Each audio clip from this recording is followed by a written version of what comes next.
ಎಲ್ರಿಗೂ ನಮಸ್ಕಾರ ಕಣ್ರಪ್ಪ. ಪೊಲಿಟಿಕಲ್ ಮಸಾಲೆ ದೋಸೆ ಕಾರ್ಯಕ್ರಮಕ್ಕೆ ಸ್ವಾಗತ. ನಾನು ಕುರಿಬಾಂಡ್ ಸುನಿಲ್.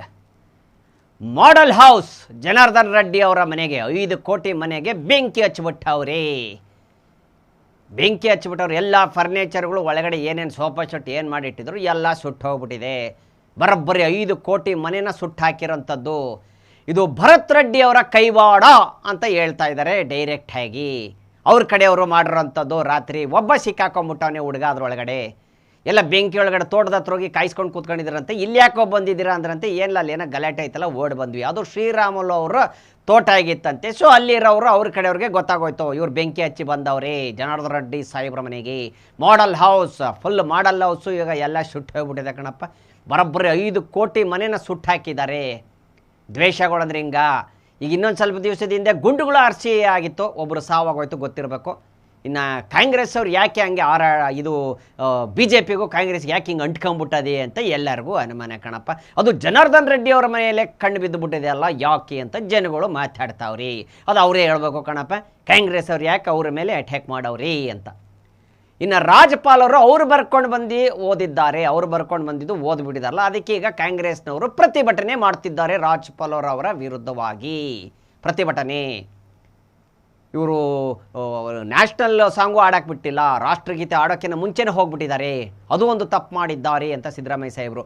ಇನ್ನು ಇದೇ ಸಿದ್ದರಾಮಯ್ಯ ಸಾಹೇಬರು CM ಸಾಹೇಬರು ಸುಮಾರು ವರ್ಷದ ಹಿಂದೆ ರಾಜ್ಯಪಾಲರ ಬಗ್ಗೆ ಒಂದು ಮಾತನ್ನ ಮಾತಾಡಿದ್ರು. ಅದು ಕೂಡ ವೈರಲ್ ಆಗಿದೆ ವಿಡಿಯೋ. ಏನಂತ ಏನು ಗೊತ್ತೇನ್ರಪ್ಪ? ರಾಜ್ಯಪಾಲರಿಗೆ ನಾವು ಗೌರವಿಸಬೇಕು. ಅವರು ನಮಗೆ ಏನು ಬೇಕಾದರೂ ಅವರು ಮಾತಾಡುವಾಗ ಯಾರೂ ತೊಂದರೆ ಕೊಡೋ ಹಾಗಿಲ್ಲ. ಅವ್ರು ಏನು ಬೇಕಾದ್ರೂ ಆ್ಯಕ್ಷನ್ ತೊಗೋಬೋದು ನಮ್ಮ ಪಕ್ಷಗಳ ಮೇಲೆ, ಅವ್ರಿಗೆ ತೊಂದರೆ ಆದರೆ ಅಂತ ಅವರೇ ಹೇಳಿದರು.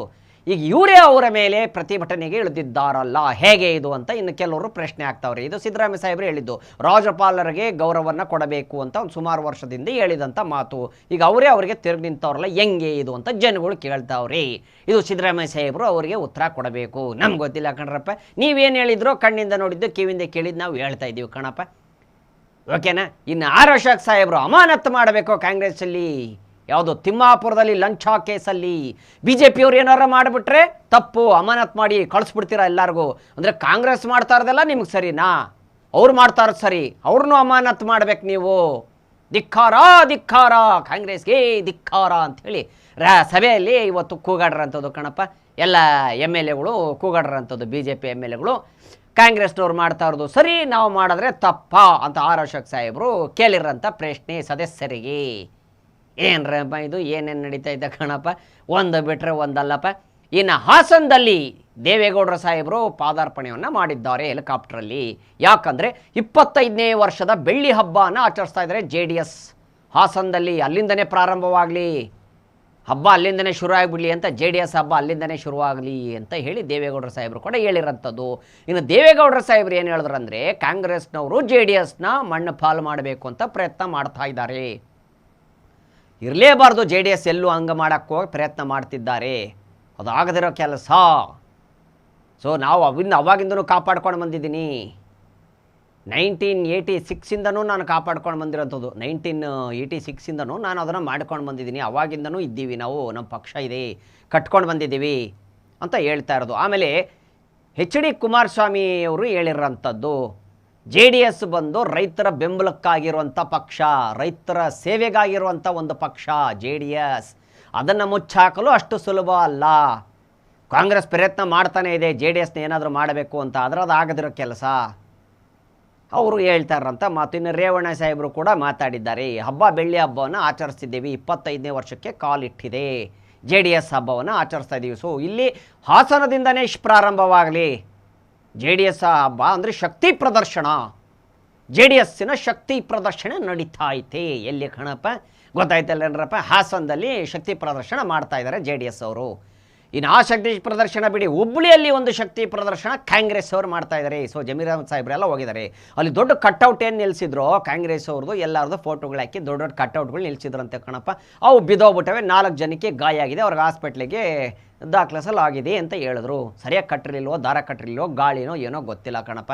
ಚಳಿ ಬೇರೆ ಬಿಟ್ಟೈತೆ, ಕೇಳ್ಬೇಕನ್ನಪ್ಪ. ಪಾಪ ಚಳಿಗೆ ನಡಿಕೊಂಡು ಬಿದ್ದೋಗ್ಬಿಟ್ಟಿರ್ತವೆ. ಏನೋ ಮಾಡೋಕ್ಕಾಗಲ್ಲ, ಸರಿಯಾಗಿ ಕಟ್ಟಿಲ್ವೇನೋ ಪಾಪ. ಚಳಿ ಬೆಳಿಗ್ಗೆ ನೇಪ್ಸಿ ಕಟ್ಬಿಟ್ಟವ್ರೆ. ಸೊ ಹಿಂಗಾಗಿರೋಂಥದ್ದು. ಇನ್ನು ಜಮೀರ್ ಅಹಮದ್ ಸಾಹೇಬ್ರು ಹೇಳಿರೋಂಥದ್ದು ನಾವು ಮಾಡಿರೋಂಥದ್ದು ಕೆಲಸ BJP ಮಾಡೋಕ್ಕೆ ಸಾಧ್ಯ ಇಲ್ಲ. ಮನೆ ಕೊಡ್ತಾ ಇದ್ದೀವಿ, ಖುಷಿ ಪಡ್ರಿ. ಮನೆ ಕೊಡ್ತಾ ಇದ್ದೀವಿ ರೀ ಬಡವರಿಗೆ, ಅವರು ಖುಷಿ ಆಗ್ತಾರೆ, ಖುಷಿ ಪಡಿ. ಕಾಂಗ್ರೆಸ್ ಅವ್ರು ಏನು ಮಾಡಿದ್ರು ಅಂದ್ರೆ ನೋಡಿ, ನೀವು ನೋಡ್ತಾ ಹೋಗಿ, ಒಂದು ಕಡೆಯಿಂದ ನೋಡ್ತಾ ಹೋದ್ರೆ ನೀವು ಕಾಂಗ್ರೆಸ್ನವ್ರು ನಾವು ಏನೇನು ಮಾಡಿದ್ದೀವಿ ಜನಗಳಿಗೋಸ್ಕರ, ಆ ಪ್ರೀತಿ ವಿಶ್ವಾಸ ನಾವು ಹಂಗೆ ಉಳಿಸ್ಕೊಂಡಿದ್ದೀವಿ. ಗ್ಯಾರಂಟಿಗಳು ಕೊಟ್ಟವ್ರಿ ನಮ್ಮ ಸಿದ್ದರಾಮಯ್ಯ ಸಾಹೇಬರು, ಗ್ಯಾರಂಟಿಗಳು ಕೊಟ್ಟವ್ರೆ, ಖುಷಿ ಆಗವ್ರೆ ಜನ. ಈಗ ಮನೆ ಕೊಡ್ತಾ ಇದ್ದೀವಿ, ಇದನ್ನ ಏನಾದರೂ ತಾಕತ್ತಿದ್ರೆ ಮಾಡ್ತಿದ್ರ BJP ಅವರು? ಮಾಡಿದಾರಾ? ಒಂದು ಮನೆ ಏನಾದರೂ ಕೊಟ್ಟಿದ್ದಾರೆ ಇನ್ನೊರ್ಗೂ? ನಾವು ಮನೆ ಕೊಡ್ತಾ ಇದ್ದೀವಿ, ಖುಷಿ ಪಡ್ಬೇಕ್ರಿ ನೀವು. ಇದನ್ನ ಎಲ್ಲರಿಗೂ ಹೇಳ್ಬೇಕು ಮಾಧ್ಯಮದವರು, ಕಾಂಗ್ರೆಸ್ ಅವ್ರು ಏನು ಅಂತ ನೀವೆಲ್ಲ ತಿಳಿಸ್ಬೇಕಿದನ್ನ ಅಂತ ಇನ್ನು ಜಮೀರ್ ಅಹಮದ್ ಸಾಹೇಬ್ರು ಹೇಳಿರೋಂಥದ್ದು ಕಣಪ್ಪ. ಇನ್ನು ಅವೇ ಕಣಪ್ಪ ವಿಚಾರಗಳು. ಬೆಂಗಳೂರಲ್ಲಿ ಟ್ರಾಫಿಕ್ ನೋಡಿದ್ರಲ್ಲೇನ್ರಪ್ಪ, ಈಗ ನಾವೆಲ್ಲರೂ ಹೋಗ್ಬೇಕಂದ್ರೆ 1 ಅವರ್ ಮುಂಚೆ ಬಿಡಬೇಕು, ಇಲ್ಲ 1.5 ಅವರ್ 2 ಅವರ್ ಮುಂಚೆನೇ ಬಿಡಬೇಕಾಯ್ತದೆ. ಯಾಕಂದರೆ IT-BT ಕಂಪ್ನಿಗಳಿಗೆ ಪೊಲೀಸ್ನವರು ಮೀಟಿಂಗ್ ಕರೆದವ್ರೆ, ಸಭೆಗೆ ಕರೆದವ್ರಂತೆ ಕಣಪ್ಪ. 500 ಕಂಪ್ನಿಗಳಿಗೆ, ಬರೋಬ್ಬರಿ 500 ಕಂಪ್ನಿಗಳಿಗೆ, IT-BT ಕಂಪ್ನಿಗಳಿಗೆ ಪೊಲೀಸ್ನವರು ಮೀಟಿಂಗ್ ಇಟ್ಟವ್ರೆ. ಯಾಕೆ? ನಿಮ್ಮ ಗಾಡಿಗಳು ಎಷ್ಟು ಜನ ಹೋಗ್ತಾರೆ, ವರ್ಕರ್ಸು ಏನು ಎತ್ತ, ಎಲ್ಲಿ ಹೋಗ್ತಾರೆ ಏನು, ಎಷ್ಟು ಗಂಟೆಗೆ ಹೋಗ್ತಾರೆ ಏನು, ಅವೆಲ್ಲ ಮೋಸ್ಟ್ಲಿ ಮೀಟಿಂಗಲ್ಲಿ ಇದ್ದೇ ಇರ್ತೈತೆ ಕಣಪ್ಪ. ಟ್ರಾಫಿಕ್ ನೋಡಿದಿರಲ್ಲನಪ್ಪ ಹೆಂಗೈತಂತ. ಇನ್ನೇನು ನೀವು KRಪುರಂ ಕಡೆ ಹೋಗ್ಬಿಟ್ರೆ ಮುದೇದು ಕಣಪ್ಪ. ಇಲ್ಲಿಂದ ನಾವು ಮೈಸೂರು ಸೇರ್ಕೊಂಬಿಡ್ಬೋದು ಕಣಪ್ಪ 2 ಅವರಲ್ಲಿ. ಆದರೆ ಬೆಂಗಳೂರಿಂದ ಆಫೀಸಿಗೆ ಸೇರ್ಕೋಬೇಕು ಅಂದರೆ KRಪುರಂ ರೂಟ್ಗೆ ಹೋಗ್ಬೇಕು ಅಂದರೆ ನಿಮಗೆ 4 ಅವರ್ 5 ಅವರ್ ಬೇಕು ಕಣಪ್ಪ ಮಿನಿಮಮ್. ರಾತ್ರಿನೇ ಹೋಗ್ಬಿಡ್ಬೇಕು ನೀವು ಟಿಫನ್ ಬ್ಯಾಗ್ಸ್ ಕಟ್ಕೊಂಬಿಟ್ಟು ಕೆಲ್ಸಕ್ಕೆ ಹೋಗಬೇಕು ಅಂದರೆ. ಯಾಕಂದ್ರೆ ಟ್ರಾಫಿಕ್ ಹಂಗಿರ್ತೈತೆ ಬೆಳಿಗ್ಗೆ ಹೊತ್ತು. ಲಾರಿ ಅವ್ರದ್ದೊಂದು ಟೈಮಿಂಗ್ಸ್ ಇರುತ್ತೆ, ಲಾರಿಗಳು ಇಷ್ಟು ಗಂಟೆ ಮೇಲೆ ಹೋಗಬೇಕು ಅಂತ ರೂಲ್ಸ್ ಐತೆ, ಗೊತ್ತಿರಬೇಕು. ಗೂಡ್ಸ್ ಗಾಡಿಗಳು ಅವೆಲ್ಲ ಏನು ಹೊರಗಡೆ ಸ್ಟೇಟ್ಗಳಿಂದೆಲ್ಲ ಬರ್ತಾವೆ, ಅವಕ್ಕೆಲ್ಲ ರೂಲ್ಸ್ ಇರ್ತವೆ. ಲಾರಿಗಳು ಈ ಟೈಮ್ಗೆ ಹೋಗಿ, ಯಾಕಂದ್ರೆ ಅದು ಆ ರೂಟ್ ಇರೋದೇ ಹಂಗೆ ಕಣಪ್ಪ. ಎಲ್ಲ ಹೆವಿ ವೆಹಿಕಲ್ಸ್ ಹೋಗುವಂಥ ಜಾಗ KRಪುರಂ, ಕರೆಕ್ಟಲ್ಲೇನಪ್ಪ. ಇನ್ನು ಬೈಕ್ಗಳು ಎಲ್ಲ ಇವಾಗ ಬಾಡಿಗೆಗೆ ಇನ್ನು ಶುರು ಆಗ್ಬಿಟ್ಟಿದೆ. ಎಸ್, ಬೈಕ್ ಟ್ಯಾಕ್ಸಿಗಳಿಗೆ ಸಂತೋಷದ ವಿಚಾರ, ಎಲ್ಲರೂ ಖುಷಿ ಪಟ್ಬಿಟ್ಟವ್ರೆ ಕಣಪ್ಪ. ಸೊ ಆಟೋದವ್ರಿಗೆ ಪಾಪ ದುಃಖದ ವಿಚಾರ ಇದು ಅಂತ ಹೇಳ್ಬೋದು. ಯಾಕಪ್ಪ ಅಂದರೆ ಆಟೋದವ್ರು, ಇನ್ನು ಕೆಲವರು ಹೇಳ್ತಾ ಇದ್ದಾರೆ ಆಟೋಗಳು ಟೈಮ್ ಸರಿಯಾಗಿ ಬರಲ್ಲ. ಇನ್ನು ಕೆಲವರು ಹೇಳ್ತಾ ಇರೋದು ಎಲ್ಲ ವೀಡಿಯೋಗಳು ನೋಡ್ತಾ ಇರ್ಬೋದು ನೀವು, ಕೆಲವರು ಮಾತುಗಳು ಮಾತಾಡಿರೋಂಥದ್ದು. ನಾವು ಆ ಕಡೆ ಹೋಗ್ಬೇಕಂದ್ರೆ ಬೇಡ, ನಾವು ಈ ಕಡೆನೇ ಹೋಗಬೇಕು ಅಂತಾರೆ. ಈಗ ಬೈಕ್ಗಳು ಬಿಟ್ಟಿರೋದು ಒಳ್ಳೇದಾಯ್ತು, ನಮಗೆ ಸ್ವಲ್ಪ ಟೈಮ್ ಸರಿಯಾಗಿ ಸಿಕ್ಬಿಡುತ್ತೆ ಅಂತ. ಆದರೆ ಏನು ನಾವು ಹೇಳೋ ಪ್ರಕಾರ ಏನಪ್ಪ ಅಂದರೆ ಯಾರಿಗೂ ಅನ್ಯಾಯ ಆಗಬಾರ್ದು ಕಣಪ್ಪ, ಎಲ್ಲರಿಗೂ ಹೊಟ್ಟೆಪಾಡು, ಎಲ್ಲರಿಗೂ ಸಂಸಾರ ಅನ್ನೋದಿರ್ತೈತೆ, ಎಲ್ರಿಗೂ ಒಳ್ಳೇದಾಗಬೇಕು ಕಣಪ್ಪ. ಇದು ನಾವು ಬಯಸುವಂಥದ್ದು, ಎಲ್ರಿಗೂ ಒಳ್ಳೇದಾಗಲಿ ಕಣಪ್ಪ. ಯಾಕಂದರೆ ಆಟೋನೂ ಬುಕ್ ಮಾಡ್ಕೊಳ್ಳಿ, ಬೈಕಲ್ಲಿ ಹೋಗಿ, ಎಲ್ಲದರಲ್ಲೂ ಹೋಗಿ, ಪಾಪ ಅವ್ರ ಜೀವನನೂ ನಡೆಯೋದು ಅದರಿಂದ. ಅಂದಮೇಲೆ ಅದೇ ಇದಾಗ್ಬಿಟ್ರೆ ಕಷ್ಟ ಆಗುತ್ತೆ, ಕರೆಕ್ಟ್ ಅಲ್ಲ? ಸೊ ಇದು ಎಲ್ಲರೂ ಪ್ರತಿಯೊಬ್ಬರು ನಾವೆಲ್ಲ ಯೋಚನೆ ಮಾಡಬೇಕಾಗಿರುತ್ತದು ಕಣಪ್ಪ. ಇದು ಸರ್ಕಾರ ಹೇಳ್ತೋ ಹೇಳಲ್ವ ಗೊತ್ತಿಲ್ಲ, ನಾವು ಹೇಳ್ತಾ ಇರೋದು ಕಣಪ್ಪ. ಫ್ರೀಡಮ್ ಟಿವಿ ವತಿಯಿಂದ ಎಲ್ಲರಿಗೂ ಒಳ್ಳೇದಬೇಕು, ಆಟೋದವ್ರಿಗೂ ಒಳ್ಳೇದಾಗಬೇಕು, ಬೈಕವ್ರಿಗೂ ಒಳ್ಳೇದಾಗಬೇಕು ಕಣಪ್ಪ. ಶಿವಲಿಂಗೇಗೌಡರು ಕಣಪ್ಪ ಸಭೆಯಲ್ಲಿ ರಾಜ್ಯಪಾಲರು ರಾಷ್ಟ್ರಗೀತೆ ಹಾಡಿಲ್ಲ, ಅದಕ್ಕೆ ಅವಮಾನ ಮಾಡಿದ್ದಾರೆ, ಅದಕ್ಕೆ ಏನು ಶಿಕ್ಷೆ ಆಗಬೇಕಂತ ಮೊದಲು ಇದು ನಿರ್ಧಾರ ಮಾಡಿ ಇದ್ರ ಬಗ್ಗೆ ನೀನು ನಿರ್ಧಾರ ಆಗಬೇಕು, ಹೇಳ್ಬೇಕು ನೀವು ಇದ್ರ ಬಗ್ಗೆ ಏನೇ ಆಗಬೇಕು ಅಂತ ಹೇಳ್ಬಿಟ್ಟವ್ರೆ ಗಣಪ. ಏನ್ರಪ್ಪ ಇದು, ರಾಜ್ಯಪಾಲರಿಗೆ ಹಿಂದೆ ಬಿದ್ದುಬಿಟ್ಟವ್ರಲ್ಲ ಗಣಪ. ಇವರು ರಾಷ್ಟ್ರಗೀತೆ ಹಾಡಿಲ್ಲ, ಅವಮಾನ ಮಾಡಿದ್ದಾರೆ ಇದಕ್ಕೆ ಅಂತ ಹೇಳಿದ್ದಾರೆ. ಅದಕ್ಕೆ ಏನು ಶಿಕ್ಷೆ ಆಗಬೇಕು ನೀವು ಮೊದಲು ಇದನ್ನು ಹೇಳಿ ಅಂತ ಕೂತ್ಕೊಂಡಿದ್ದಾರೆ. ಇನ್ನು ಕಾಂಗ್ರೆಸ್ಸಲ್ಲಿ ಕ್ರಾಂತಿ ಏನಂತ ಇದ್ರು ಕಣಪ್ಪ. ಕ್ರಾಂತಿ, ಈಗ ಸಂಕ್ರಾಂತಿ ಆದಮೇಲೆ ಕ್ರಾಂತಿ ಅದು ಇದು ಅಂತ ಇದ್ರು. ಬಟ್ ಇವೆಲ್ಲ ಫುಲ್ ಶಾಂತಿಯಾಗಿದೆ, ಆದರೆ ಒಳಗಡೆ ಸ್ವಲ್ಪ ಕ್ರಾಂತಿ ಇದೆ ಅಂತ ಹೊರಗೆ ಬರ್ತಾ ಇದೆ ಕಣಪ್ಪ. ವಿಚಾರಗಳು ಹೊರಗೆ ಬರ್ತಾ ಇದೆ. DK ಶಿವಕುಮಾರ್ ಸಾಹೇಬರು ಎಲ್ಲದಕ್ಕೂ ಕಾಲ ಉತ್ತರ ಕೊಡುತ್ತೆ ಅಂತ ಬೇರೆ ಹೇಳಿದರು. ಇವಾಗ ಹೇಳಿದ್ರು, ರೀಸೆಂಟಾಗಿ ಹೇಳಿದರು ಕಣಪ್ಪ, ಕಾಲ ಎಲ್ಲದಕ್ಕೂ ಉತ್ತರ ಕೊಡುತ್ತೆ ಅಂತ. ಅಂದರೆ ಏನಾಗ್ಬಿಟ್ಟಿದೆ ಅಂದರೆ ಇವಾಗ ಪಾಪ 2 ವರ್ಷ ನಾನು 2 ವರ್ಷ ನೀನು ಅಂತ ಮಾತಾಡಿದ್ರು ಸಿದ್ದರಾಮಯ್ಯ ಸಾಹೇಬರು, ಆಮೇಲೆ DK ಸಾಹೇಬರು. 2 ವರ್ಷ ನೀವು CM ಆಗಿರಿ, 2 ವರ್ಷ ನಾನು ಆಗ್ತೀನಿ ಅಂತ. ಬಟ್ ಈಗ ಏನಾಗ್ಬಿಟ್ಟಿದೆ ಗೊತ್ತಾಗ್ತಲ್ಲ, ಹೈಕಮಾಂಡ್ ಕಡೆಯಿಂದ ಸಿಗ್ನಲ್ಲು ಇಲ್ಲ, ಏನೂ ಇಲ್ಲ ಕಣಪ್ಪ. ಸಿದ್ದರಾಮಯ್ಯ ಸಾಹೇಬ್ರನ್ನ ಇಳಿಸಿದ್ರೆ ಕಾಂಗ್ರೆಸ್ ಬಿದ್ದೋಗುತ್ತೆ ಅಂತ ಕೆಲವು MLಗಳು ಹೇಳ್ತಾವ್ರೆ. ಆದರೆ DK ಸಾಹೇಬರು ನನ್ನ ಜೊತೆ 140 ಶಾಸಕರು ನನ್ನ ಬೆಂಬಲಕ್ಕೆ ನಿಂತಿದ್ದಾರೆ, ಅದು CM ಸೇರಿ. CM ಅವರು ಕೂಡ ನನ್ನ ಬೆಂಬಲದಲ್ಲೇ ಇದ್ದಾರೆ ಅಂತ ಹೇಳ್ತಾ ಇದ್ರು. ಬಟ್ ಹೈಕಮಾಂಡ್ ಯಾಕೆ ಸಿಗ್ನಲ್ ಕೊಡ್ತಲ್ಲ, ಗ್ರೀನ್ ಸಿಗ್ನಲ್ಲು ಅನ್ನೋದೇ ಅನುಮಾನ. DK ಶಿವಕುಮಾರ್ ಸಾಹೇಬರಿಗೆ ಕೊಡಬೇಕು. ಆಗಲಿ 2 ವರ್ಷ ಕಳೆದೋಯ್ತು ಕಣಪ್ಪ, 2-3 ವರ್ಷ ಆಗ್ತಾ ಬಂತು, ಇನ್ನು 2 ವರ್ಷ ಆದರೂ ಅಟ್ಲೀಸ್ಟ್ ನಾನು ಇರ್ಬೋದಲ್ಲ ಅಂತ DK ಸಾಹೇಬರು ಪಾಪ ಕನಸ್ಕೊಂಡವ್ರೆ. ಆಸೆ ಅನ್ನೋದು ಇದ್ದೇ ಇರುತ್ತೆ, ಎಲ್ಲರಿಗೂ ಇರುತ್ತೆ ಕಣಪ್ಪ. CM ಆಗಬಾರ್ದಂತ ಯಾರಿಗಿರಲ್ಲ ಕಣಪ್ಪ. ಎಲೆಕ್ಷನ್ ನಿಂತ ಮೇಲೆ ಎಲ್ಲರೂ CM ಆಗಕ್ಕೆ ಕಣಕ್ಕಪ್ಪ ನಿಲ್ಲೋದು. ನಮ್ಮ ಪಕ್ಷ ಬಂದ್ಬಿಟ್ರೆ ನಾನು CM ಆಗ್ಬೋದು, ಅವ್ರ ಪಕ್ಷ ಬಂದರೆ ಅವ್ರು CM ಆಗ್ಬೋದು ಅಂತ ಅವ್ರವ್ರು ಅಂದ್ಕೊಂಡಿರ್ತಾರೆ. ಅಲ್ಲೇನ್ರಪ್ಪ, ಈಗ ಇವರು ಹಿಂಗೆ ಆಸೆ ಪಟ್ಟವ್ರೆ ಕಣಪ್ಪ. ನಾನು ಯಾಕೆ CM ಆಗಬಾರ್ದು, ನನಗಿಷ್ಟು ಜನ ಬೆಂಬಲ ನಿಂದಿದೆ, ನನಗಿಷ್ಟು ಜನ ಬೆಂಬಲ ಕೊಟ್ಟಿದ್ದಾರೆ ಅಂದ್ರೆ ನಾನು ಯಾಕೆ CM ಆಗಬಾರ್ದು ಅಂತ DK ಸಾಹೇಬರು. ಆದರೆ ಸಿದ್ದರಾಮಯ್ಯ ಸಾಹೇಬರು ಅವ್ರಿಗೆ ಹೇಳಿದಾರಂತೆ, ಅವ್ರಿಗೂ ಬೆಂಬಲ ಕೊಟ್ಟಿದ್ದಾರೆ. ಬಟ್ ಹಂಗಾರೆ ಆಗ್ಬೋದಲ್ಲ, ಯಾಕೆ ಆಗ್ತಾ ಇಲ್ಲ, ಏನಾಗ್ತಾ ಇದೆ ಇಲ್ಲಿ? ಹೈಕಮಾಂಡ್ ಒಪ್ತಾ ಇಲ್ವಾ, ಗ್ರೀನ್ ಸಿಗ್ನಲ್ ಸಿಕ್ಕಿಲ್ವಾ ಅಂತ. ಕನಸುಗಾರನ ಕನಸು ಯಾರು, ನಮ್ಮ DK ಸಾಹೇಬರು ಕನಸು ಕಂಡವ್ರೆ, ಕನಸು ಕಂಡಿರೋಂಥದ್ದು ನಾನು CM ಆಗಬೇಕು ಅಂತ. ಆ ಕನಸು ಈಡೇರಿಸುತ್ತಾ ಈ ವರ್ಷ 2026ಕ್ಕೆ ಸಂಕ್ರಾಂತಿ ಮುಗಿತು, ಎಲ್ಲನೂ ಮುಗಿತು. ಕ್ರಾಂತಿ ಶಾಂತಿಯಾಗಿದೆ. ಆದರೆ ಶಾಂತಿ ಒಳಗಡೆನೂ ಒಂದು ಕ್ರಾಂತಿ ಇದೆ ಕಾಂಗ್ರೆಸ್ಸಲ್ಲಿ. ಎಸ್, ಇನ್ನು ವಿಚಾರಗಳಿವೆ ಕಣಪ್ಪ, ಹೇಳ್ತೀನಿ. ಖರ್ಗೆ ಸಾಹೇಬರಿಗೆ ಸದನದಲ್ಲಿ, ಪ್ರಿಯಾಂಕಾ ಖರ್ಗೆ ಸಾಹೇಬರಿಗೆ ಮತ್ತು ಸುನಿಲ್ BJP ಸುನಿಲ್ ಶಾಸಕರೇ ಅವರಿಗೆ ಒಂದು ಟಕಾಪರ್ ಆಯಿತು ಕಣ್ರಪ್ಪ. ಏನಾಯಿತು ಅಂದರೆ, ರಾಜ್ಯಪಾಲರು ರಾಷ್ಟ್ರಗೀತೆ ಮುಗಿಸ್ಕೊಂಡು ಹೋಗ್ಬೇಕಾಯ್ತು, ಹೋಗಿಲ್ಲ ಅಂತ ನೀವು ಇದ್ರ ಬಗ್ಗೆ ಎಲ್ಲ ಗಲಾಟೆ ಮಾಡ್ತಾ ಇದ್ದೀರಾ ಕಾಂಗ್ರೆಸ್ನವರೆಲ್ಲ ಸೇರಿಬಿಟ್ಟು. ಸರಿ ಆಯಿತು, ನಾನು ಒಪ್ಕೊಳ್ತೀನಿ ಅದನ್ನು. ವಿರೋಧ ಪಕ್ಷಗಳಿಗೆ ನೀವು ಮಾತಾಡಕ್ಕೆ ಬಿಡಬೇಕು, ಮಾತಾಡೋಕ್ಕೆ ಬಿಡಲ್ಲ, ಎಲ್ಲದಕ್ಕೂ ತಡೆ ಮಾಡ್ತೀರಾ ನೀವು ಕಾಂಗ್ರೆಸ್ನವರು. ಏನೂ ಮಾತಾಡಕ್ಕೆ ಬಿಡಲ್ಲ. ಆರ್ ಅಶೋಕ್ ಸಾಹೇಬ್ರು ಇದ್ರು, ಅವ್ರಿಗೂ ಹಂಗೆ ತೊಂದರೆ ಕೊಡ್ತೀರಾ, ನಮಗೂ ಹಂಗೆ ಮಾತಾಡಕ್ಕೆ ಬಿಡೋದಿಲ್ಲ. ಯಾಕಂದ್ರೆ ನೀವು ತಪ್ಪು ಇಟ್ಕೊಂಡಿರ್ತೀರಾ, ಹಿಂಗಾಗಿ ನೀವು ಮಾತಾಡಕ್ಕೆ ಬಿಡಲ್ಲ. ಈಗ ನೀವು ಏನು ರಾಜ್ಯಪಾಲರ ಬಗ್ಗೆ ಹೇಳಿದ್ರು, ರಾಷ್ಟ್ರಗೀತೆ ಮುಗಿಸ್ಕೊಂಡು ಹೋಗ್ಬೇಕಾಯ್ತು. ಇದೇ ಕಾಂಗ್ರೆಸ್ ಸರ್ಕಾರ ಹುಬ್ಬಳ್ಳಿ ಒಳಗಡೆ ರಾಷ್ಟ್ರಧ್ವಜನ ಹಾರ್ಸಾಕ್ ಬಿಟ್ಟಿರಲಿಲ್ಲ. ಒನ್ಸ್ ಅಪಾನ್ ಎ ಟೈಮ್ ಹಾರ್ಸಾಕ್ ಬಿಟ್ಟಿರಲಿಲ್ಲ. ನಿಮಗೆ ನಾಚಿಕೆ ಆಗಬೇಕು. ರಾಷ್ಟ್ರ ಧ್ವಜನ ಹಾರ್ಸಾಕ್ ಬಿಟ್ಟಿರಲಿಲ್ಲಲ್ಲ ಹುಬ್ಬಳ್ಳಿ ಒಳಗಡೆ, ನಿಮಗೂ ನಾಚಿಕೆ ಆಗಬೇಕು ಅಂತ ಸುನಿಲ್ ಅವರು ಕಿಡಿಕಾರವ್ರೆ ಕಣಪ್ಪ. ಅದು ಪ್ರಿಯಾಂಕಾ ಖರ್ಗೆ ಸಾಹೇಬರು ಇವರಿಗೆ ಫುಲ್ಲಲ್ಲಿ ಮಾತುಕತೆ ಶುರುವಾಯಿತು. ಒಬ್ಬರು ಕಾಂಗ್ರೆಸ್ಸು ಬಾವುಟನ ಹಾರ್ಸಾಕ್ ಬಿಟ್ಟಿಲ್ಲ, ಅದು ಯಾವುದೋ ಒಂದು ರಾಷ್ಟ್ರ ಧ್ವಜನ ಹಾರ್ಸಾಕ್ ಬಿಟ್ಟಿಲ್ಲ. ಇನ್ನೊಬ್ಬರು ರಾಷ್ಟ್ರಗೀತೆ ಹಾಡಿಲ್ಲ ಅಂತ ಒಂದಿದು. ಒಟ್ಟು ಇವರಲ್ಲೇ ಈ ಥರ ಮಾತು ಬರ್ತೈತೆ ಕಣಪ್ಪ. ಒಟ್ಟು ರಾಜ್ಯಪಾಲರ ಮೇಲೆ ಕಣ್ಣು ಬಿದ್ದಿರೋಂಥದ್ದು. ಅವ್ರು ಬರ್ಕೊಂಡು ಬಂದಿದ್ದು ಓದ್ಬಿಟ್ರಲ್ಲ ಅಂಥೇಳಿ, ಇವರು ಬರೆದು ಕೊಟ್ಟಿದ್ದನ್ನು ಓದಬೇಕಾಗಿತ್ತು ಅಂತ ಹೇಳಿ ಇದೊಂದು ವಿಚಾರ ದೊಡ್ಡದಾಗ್ಬಿಟ್ಟದೆ. ಚಿನ್ನದ ರೇಟ್ ಜಾಸ್ತಿ ಆದಮೇಲೆ ಮುಗಿದೋಯ್ತು ಕಣಪ್ಪ. ಕಳ್ತನಗಳು ಜಾಸ್ತಿ ಆಗ್ಬಿಟ್ಟೆ. ಹುಬ್ಬಳ್ಳಿಯಲ್ಲಿ ಚೈನ್ ಸ್ನ್ಯಾಚರ್ಸ್ ಜಾಸ್ತಿ ಆಗ್ಬಿಟ್ಟವ್ರೆ ಕಣಪ್ಪ. ದಯವಿಟ್ಟು ಮಕ್ಕಳಿಗೆ ವ್ಯಾಲ್ಯಗಳಾಗಲಿ ಚೈನ್ಗಳಾಗಲಿ ಕೊಳ್ಳಲ್ಲಿ ಹಾಕಕ್ಕೆ ಹೋಗ್ಬಿಡಿ. ಸ್ಕೂಲ್ಗೆ ಕಳ್ಸಕ್ಕೆ ಹೋಗ್ಬಿಡಿ. ಅದನ್ನೆಲ್ಲ ಒಡವೆಗಳನ್ನ ಹಾಕಿ ದಯವಿಟ್ಟು ಎಚ್ಚರಿಸ್ಕೊಳ್ಳಿ. ಮಕ್ಕಳಿಗೆ ದಯವಿಟ್ಟು ಯಾರು ಒಡವೆ ಹಾಕಕ್ಕೆ ಹೋಗ್ಬೇಡಿ. ಈಗ ಚಿನ್ನದ ರೇಟ್ ಎಷ್ಟು ಹೆಚ್ಚಾಗ್ತಾ ಇದೆಯೋ ಅಷ್ಟು ಕ್ರೈಮ್ಗಳು ಆಗೋಕ್ಕೆ ಶುರು ಆಗ್ಬಿಟ್ಟಿದೆ. ಈಗ ನೋಡಿ, ಬಾಗಲಕೋಟೆಯಲ್ಲಿ ಮಾಸ್ಕ್ ಗ್ಯಾಂಗ್ ಅಂತೇಳಿ ಒಂದು ಮುಖಕ್ಕೆಲ್ಲ ಬಟ್ಟೆ ಕಟ್ಕೊಂಡು ಮನೆಗಳು ದರೋಡೆ ಮಾಡೋಕ್ಕೆ ಶುರು ಮಾಡೋರೆ ಬಾಗಲಕೋಟೆಯಲ್ಲಿ. ಸೊ ಅಲ್ಲೇ ಉತ್ತರ ಕನ್ನಡ ಅದೇ ಸರೌಂಡಿಂಗಲ್ಲೇ ಸುತ್ತ ಅವರಂತೆ ಕಣಪ್ಪ. ಹುಷಾರಾಗಿರಪ್ಪ. 5 ಮನೆ ಪ್ರಯತ್ನ ಮಾಡಿದಾರಂತೆ ಕಳ್ತನ ಮಾಡೋಕ್ಕೆ. ಮಾಸ್ಕ್ ಗ್ಯಾಂಗ್ ಇದೊಂದು ದೊಡ್ಡ ಗ್ಯಾಂಗು, ಮಾಸ್ಕ್ ಗ್ಯಾಂಗ್ ಅಂತ ಹೆಸರು. ಅದಕ್ಕೆ ಎಲ್ಲ ಮಾಸ್ಕ್ಗಳು ಹಾಕ್ಕೊಂಡು ಹೋಗ್ತಾರೆ ಇವರು.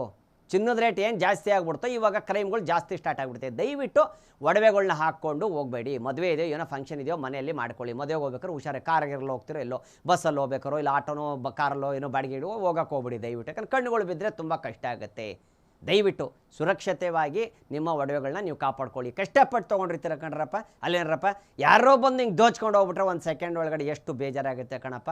ಕಷ್ಟಪಟ್ಟು ಪಾಪ ಚೀಟಿನೋ ಇಲ್ಲ ತಿಂಗ್ಳಿಗೆ ದುಡ್ಡು ಎತ್ತಿಟ್ಟೋ ಇಲ್ಲ ಚಿನ್ನದ ದುಡ್ಡು ತಿಂಗಳಿಗೆ ಇಷ್ಟಂತ ಕಟ್ಟಿ ತೊಗೊಂಡಿರ್ತೀರ. ದಯವಿಟ್ಟು ಆ ಥರ ಆಗಬಾರ್ದು ಕಣ್ರಪ್ಪ. ಎಚ್ಚರಿಸ್ಕೊಳ್ಳಿ. ಇದು ಫ್ರೀಡಮ್ ಕಡೆಯಿಂದ ನಿಮಗೆ ಎಚ್ಚರಿಕೆ. ಫ್ರೀಡಮ್ TV ವತಿಯಿಂದ ನಿಮಗೆಲ್ಲರಿಗೂ ಎಚ್ಚರಿಕೆ. ದಯವಿಟ್ಟು ಹುಷಾರಾಗಿರ್ರಿ. ದಯವಿಟ್ಟು ನಿಮ್ಮ ಒಡವೆಗಳನ್ನ ನೀವು ಕಳ್ಕೊಬೇಡಿ. ಮಕ್ಕಳಿಗೆ ಒಡವೆಗಳನ್ನ ಹಾಕಿ ಸ್ಕೂಲ್ಗೆ ಕಳಿಸ್ಬೇಡಿ. ಇನ್ನು ತಿಮ್ಮಾಪುರದಲ್ಲಿ ಏನು ರೆಡ್ ಹ್ಯಾಂಡಲ್ಲಿ ಸಿಕ್ಕಾಕೊಂಡಿದ್ರು, 25 ಲಕ್ಷ ಲಂಚ ಪಡೆಯೋದು ಸಿಕ್ಕಾಕೊಂಡಿದ್ರು, ಅವ್ರಿಗೆ ಜಾಮೀನು ಆಗ್ಬಿಟ್ಟದೆ. ಓಕೆ, ಕೋರ್ಟಿಂದ ಅವ್ರಿಗೆ ಜಾಮೀನು ಸಿಕ್ಬಿಟ್ಟಿದೆ. 3 ಜನಕ್ಕೂ ಜಾಮೀನು ಸಿಕ್ಬಿಟ್ಟಿದೆ. ಲಂಚ ಪಡೆದವರು ರೆಡ್ ಹ್ಯಾಂಡಲ್ಲಿ ಸಿಕ್ಕಾಕೊಂಡಿದ್ರಲ್ಲ ಅವ್ರಿಗೆ ಜಾಮೀನು ಆಗ್ಬಿಟ್ಟಿದೆ. ಏನ್ರಪ್ಪ ಇದು ಏನು ನಡೀತಾ ಇದೆ ಕಣ್ರಪ್ಪ. ಏನು ಮಾಡೋಕ್ಕಾಗಲ್ಲ ಕಣಪ್ಪ. ಎಸ್, ಈಗ ಕೋರ್ಟಿಂದ ಕೊಟ್ಟ ಮೇಲೆ ಏನು ಮಾಡೋಕ್ಕಾಗಲ್ಲ ಕಣಪ್ಪ. ಯಾಕೆ ಕೊಟ್ಟರು ಏನು ಅಂತ ಅದೆಲ್ಲ ಅಲ್ಲೇ ಎಲ್ಲ ಅದು ಸರ್ಕಾರಕ್ಕೆ ಸೇರಿರೋಂಥ ಮಾತುಗಳು. ಓಕೆ, ಇನ್ನು ಲಕ್ಕೊಂಡಿಯಲ್ಲಿ ಏನು ಅಲ್ಲಿ ಮಣ್ಣು ತೆಗೆಯುವಂಥ ಕೆಲಸ ಏನಿದೆ, ಅಲ್ಲಿ ನಿಧಿ ಇರೋವಂಥ ಜಾಗದಲ್ಲಿ ಏನು ದೇವಸ್ಥಾನ ಜಾಗದಲ್ಲಿ ಕೆಲಸ ಮಾಡ್ತಿದ್ರು ಕಾರ್ಮಿಕರು, ಅವ್ರಿಗೆ ನಾವು ಕೆಲಸ ಮಾಡಲ್ಲ, ನಮ್ಗೆ ಆಪತ್ತಿದೆ, ಆಗಿವು ಏನಾದರೂ ಬಂದುಬಿಟ್ರೆ ಆ ಥರ ಏನಾದರೂ ಇರ್ಬೇಕು ಮೋಸ್ಟ್ಲಿ. ಈಗ ನಾವು ಮಾಡಲ್ಲ ಕೆಲಸ, ಇಲ್ಲಿ ನಮ್ಗೆ ತುಂಬ ಆಪತ್ತಿದೆ, ಇಲ್ಲೆಲ್ಲ ನಾವು ತಕ್ಕೊಂಡು ಕೂತ್ಕೊಂಡ್ರೆ ಒಂದಿಲ್ಲ ಹಾವು ಬರುತ್ತೆ, ಇಲ್ಲ ಅದು ಸಿಗುತ್ತೆ ಇದು ಸಿಗುತ್ತೆ, ಹಿಂಗೆಲ್ಲ ಆಗ್ತಾಯಿದೆ, ನಮಗೆ ಭಯ ಆಗ್ತಾಯಿದೆ, ನಮಗೆ ಆಪತ್ತಿದೆ, ನಮಗೆ ಭಯ ಆಗ್ತಾಯಿದೆ, ಜೀವ ಭಯ ಆಗುತ್ತೆ, ಏನೋ ಆಗಿ ಬಂದುಬಿಟ್ರೆ ಸಡನ್ನಾಗಿ ಈ ಥರ ಎಲ್ಲ ಹೇಳಕ್ಕೆ ಶುರು ಮಾಡ್ಬಿಟ್ಟವ್ರಂತೆ ಕಣಪ್ಪ. ಯಾಕೆ ಹೇಳ್ತವ್ರೆ ಏನೋ ನಮಗೂ ಗೊತ್ತಿಲ್ಲ ಕಣಪ್ಪ, ಇದು ಅವರಿಗೆ ಕೇಳಬೇಕು. ಓಕೆ, ಎಸ್, ಇನ್ನು ವಿಚಾರಗಳವೇ ಹೇಳ್ತೀನಿ. ಇನ್ನು ಜಮೀರ್ ಅಹಮದ್ ಸಾಹೇಬರು ಗುಡ್ ನ್ಯೂಸ್ ಅಪ್ಪ ನಿಮಗೆಲ್ಲ ಅಂತ ಹೇಳ್ಬಿಟ್ಟು 42,300 ಮನೆಗಳನ್ನ ಹಂಚಿಕೆಯನ್ನು ಶುರು ಮಾಡ್ತಾ ಇದ್ದೀವಿ ಅಂತ ಹೇಳಿದ್ರು ಕಣಪ್ಪ ಜಮೀರ್ ಅಹಮದ್ ಸಾಹೇಬರು. ಅದೇ ಫ್ರೀ ಮನೆಗಳು ಏನು ಕೊಡ್ತಾ ಇದ್ದಾರೋ ಬೋರ್ಡವ್ರಿಗೆ, ಆ ಮನೆಗಳು ಹಂಚಿಕೆ ಶುರುವಾಗುತ್ತೆ ಅಂತ ಹೇಳಿದ್ರು. ಮಾಡೆಲ್ ಹೌಸ್ ಜನಾರ್ದನ್ ರೆಡ್ಡಿ ಸಾಹೇಬರು ಮಾಲೀಕರು, ಆ ಮನೆ ಮಾಲೀಕರು, ಅವ್ರು ಹೇಳಿರೋದಂಥದ್ದು ಏನು ಅಂದರೆ, ಇವರು ಫ್ರಿಜ್ ಗಿಜ್ಜೆಲ್ಲ ಇತ್ತು, ಏನೂ ಇಲ್ಲ ಅದರೊಳಗೆ ಎಲ್ಲ ಬರೀ ಫರ್ನಿಚರು ಇತ್ತು, ಏನೂ ಇರಲಿಲ್ಲ ಅಂತ ಹಂಗೆ ಸುಟ್ಟೋಗಿದೆ ಅಂತ ಹೇಳ್ತಾ ಇದ್ದಾರೆ ಯಾರು ಆಪೋಸಿಟ್ ಪಾರ್ಟಿಗಳು. ಬಟ್ ಇವ್ರು ಹೇಳ್ತಾ ಇದ್ದಾರೆ ಇಲ್ಲ, ವ್ಯಾಲ್ಯಬಲ್ ಥಿಂಗ್ಸ್ ಇತ್ತು, ಎಲ್ಲ ಇತ್ತು, ಗ್ಲಾಸ್ ಒಡೆದಾಕಿದ್ದಾರೆ, ಫ್ರಿಜ್ಗಳೆಲ್ಲ ತೊಗೊಂಡು ಆಮೇಲೆ ಸುಟ್ಟಾಕಿರ್ಬೋದು, ಅಷ್ಟೆಲ್ಲ ಮೊದಲೇ ಪ್ಲ್ಯಾನ್ ಮಾಡಿರ್ಬೋದು ಅಂತೇಳಿ ಜನಾರ್ದನ್ ರೆಡ್ಡಿ ಸಾಹೇಬರು ಹೇಳಿರೋಂಥದ್ದು ಕಣಪ್ಪ. ಓಕೆನಾ? ಎಸ್, ಇನ್ನು ಇವತ್ತಿನ ವಿಚಾರ ಎಷ್ಟಾಗಿತ್ತು ಕಣಪ್ಪ. ಸುದ್ದಿಗಳಿಗೆ ಏನು ಕಡಿಮೆ ಕರ್ನಾಟಕದಲ್ಲಿ ಸಿಗ್ತಾನೆ ಇರ್ತವೆ. ಇವತ್ತು ಯಾರ್ಯಾರು ಪೊಲಿಟಿಕ್ ಮಸಾಲ ದೋಸೆ ನೋಡಿದ್ರು ಎಲ್ಲ ಅನ್ನೋದತ್ರಿಗೂ ಧನ್ಯವಾದಗಳು. ಬರ್ತೀನಿ ರಪ್ಪ ಶಂಭುಲಿಂಗ. ನಿಮ್ಮೆಲ್ಲರ ಓಟು ಯಾರಿಗೆ? ನನಗೆ. ನಿಮ್ಮೆಲ್ಲರ ಓಟು ಯಾರಿಗೆ? ನನಗೆ. ನಿಮ್ಮೆಲ್ಲರ ಓಟು ಯಾರಿಗೆ? ನಮ್ಮ ಫ್ರೀಡಮ್ TVಗೆ, ಪೊಲಿಟಿಕಲ್ ಮಸಾಲ ದೋಸೆಗೆ. ಒಟ್ಟು ಬರಲೇನ್ರಪ್ಪ ಶೇಂಬುಲಿಂಗ ಬರ್ತೀನಿ ಕಣ್ರಪ್ಪ ಲೇ ಎತ್ಲೆ ಕಾರ್ನೆ ಹೋಗನ ಏನಿಲ್ಲ ಇದು ಹಿಂಗಾಗಿ ಹೋಗ್ಬಿಟ್ಟದಲ್ಲಪ್ಪ ಫುಲ್ಲು ಗಲಾಟೆ ಎದ್ಬಿಡದೆ ಕಣಪ್ಪ ಪಕ್ಷಿಗಳಿಗೆ ನೋಡ್ಕೊಂಬರ ನಡಿಲ್ಲ ಬರ್ತೀನಿ ಕಣ್ರಪ್ಪ ಹಿಂಗೆ ನೋಡ್ತಾ ಇರ್ರಿ ಕಣ್ಣಿಂದ ನೋಡಿದ್ದೆ ಕಿವಿಯಿಂದ ಕೇಳಿದ್ದು ಮಾತ್ರ ನಾವು ಹೇಳೋದು ಬರ್ತೀನಿ ಕಣಪ್ಪ ಜೈ ಅನ್ನದಾತ ದೇವೋ ಭವ.